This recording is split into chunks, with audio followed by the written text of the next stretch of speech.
Hi guys, welcome back to my channel. இந்த வீடியோவில் என்ன பார்க்க போகிறோம் அப்படின்னு பார்த்தீங்கன்னா, மல்லிகைப்பூ வச்சு மாலைக்கட்டு எப்படி கட்டலாம் அப்படிங்கிறத பார்க்க போகிறோம். நூல் தேவையான அளவு எடுத்துகிட்டு சென்டரில் நம்ம பூ எப்போதும் நார்மலாக கட்டுற மாதிரி கட்டிக்கலாம்.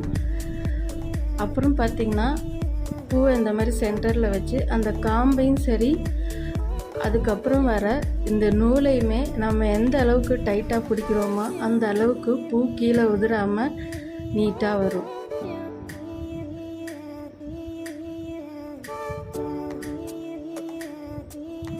ஃபஸ்ட்டு நீங்கள் இந்த மாதிரி கட்டி பழகிக்கோங்க. அடுத்தது பார்த்திங்கன்னா, கட்ட ரொம்ப ஸ்பீடாகவே கட்ட ஆரம்பிச்சிடலாம். நூல் லூஸ் மட்டும் விடவே கூடாது. அதே மாதிரி நீங்கள் சுற்றுறப்ப அந்த நூலை ஓவர் டைட் பண்ணிங்கனாலும் பூ உதிர்ந்து கீழே விழுந்துடும். சுற்றி அந்த ரெண்டு காம்புக்கும் இடையில பார்த்திங்கன்னா நூலை விட்டுறணும். ஆல்ரெடி கீழே ஒரு காம்பு இருக்கும், நம்ம பிடிச்சிருக்கிற பூவோட காம்பு இருக்கும். இது ரெண்டுத்துக்கும் சென்டரில் நீங்கள் சுற்றி வரக்கூடிய அந்த நூலை விட்டுறணும். ஸோ இதே மாதிரி தான் எல்லா பூவுமே பார்த்திங்கன்னா கட்டலாம்.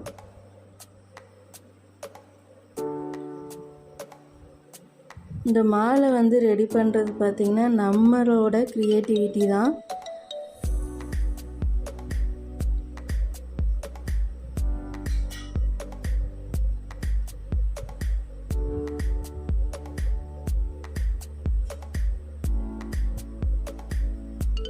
ஆல்ரெடி பார்த்திங்கன்னா நான் செவ்வரளி மல்லிகைப்பூ இது வச்சு எப்படி பூ கட்டலாம் அப்படின்னு சொல்லிட்டு ஷார்ட்ஸில் போட்டிருப்பேன்.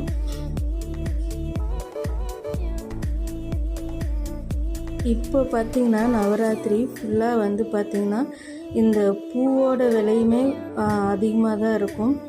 நம்ம மாலை இப்போ வாங்கணும்னு பார்த்திங்கன்னா அந்த மாலை கட்டுறதுக்குன்னு தனியாக ஒரு ரேட் போட்டு அதிகமாக தான் பார்த்திங்கன்னா நம்ம பணம் செலவு பண்ணுற மாதிரி இருக்கும். மாலை கட்டு நம்ம தெரிஞ்சுக்கிட்டோம் அப்படின்னா பூ வாங்குகிற செலவு மட்டும்தான் நமக்கு இருக்கும். ஈஸியாக நம்மளே கொஞ்சம் டைம் ஸ்பெண்ட் பண்ணி மாலையை வீட்டிலே கட்டிக்கலாம். இதே மெத்தடில் நமக்கு எந்த பூ வச்சு மாலை கட்டணுமோ அதை நம்ம கட்டிக்கலாம். ஃபுல்லாக கட்டி முடிச்சுட்டு இந்த மாதிரி நாட் போட்டுருங்க, அவ்வளோதான். இப்போ பார்த்திங்கன்னா மல்லிகைப்பூ மாலை கட்டு அந்த இதில் பார்த்திங்கன்னா கட்டி முடிச்சாச்சு.